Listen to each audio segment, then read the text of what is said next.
BJP Congress పార్టీలపై BSP నేతలు విరుచుకుపడ్డారు. SC ST బీసీలను రెండు పార్టీలు మోసం చేస్తాయంటూ ధ్వజమెత్తారు. వర్గీకరణ అంశంలో సుప్రీంకోర్టు తీర్పు స్వాగతిస్తున్నామని బీఎస్పీ సీనియర్ నేత పూర్ణచంద్రరావు తెలిపారు.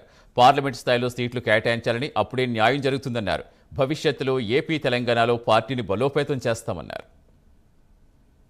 ఒక్క విషయం అండి, ఈ రోజున మనం గమనించాల్సింది ఏంటంటే రాజకీయ పరిస్థితులు ఎట్లున్నాయంటే ఎస్సీలకు అన్యాయం జరిగిందన్నట్టుగా వేనోళ్ళుగా ఏదో ఇబ్బందులు పెడుతున్నట్టుగా మాట్లాడుతున్నారు. ఈ రోజున ఆంధ్రప్రదేశ్ క్యాబినెట్లో ఇద్దరే ఎస్సీ మంత్రులు ఉన్నారు. కనీసం జనాభా దామాష పద్ధతిలో 5 నుంచి 6 ఉండాలి, లేరు 5-6 ఎమ్మెల్యేలు మినిస్టర్లు చేయొచ్చు, మినిస్టర్ చేయలేని పరిస్థితి. అలానే బీసీలు దాదాపుగా సగం మంది ఉన్నారు జనాభా, అంటే 12 మంది బీసీలు ఉండాలి మంత్రులు, లేరు అక్కడ. అంటే ఏ పార్టీకి ఆ పార్టీ వాళ్ళు చేయాల్సిన పనులు చేయకుండా ఇక్కడ కులాల్ని విభజించి పాలించడం, వాళ్ళు ఓట్లు దండుకోవటం అనే కార్యక్రమం చేస్తున్నారు. మనం తెలంగాణలో కూడా చూసాం, దళిత ముఖ్యమంత్రిని చేస్తారని చెప్పి టీఆర్ఎస్ పార్టీ అధికారంలోకి వచ్చింది. మరి దళిత ముఖ్యమంత్రిని చేయలే. మరి బీసీ ప్రెసిడెంట్గా ఉన్నాడు ఆయన బీజేపీకి, బండి సంజయ్.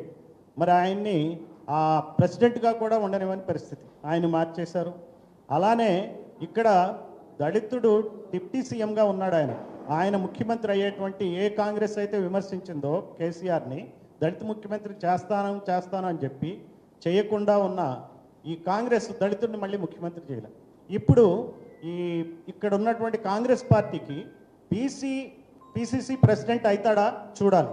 అంటే నేను అనేది ఏంటంటే ఈ రోజున 2 రాష్ట్రాల్లో బీసీలకి, ఎస్సీలకి, ఎస్టీలకి, మైనారిటీలకి అన్యాయం జరుగుతుంది.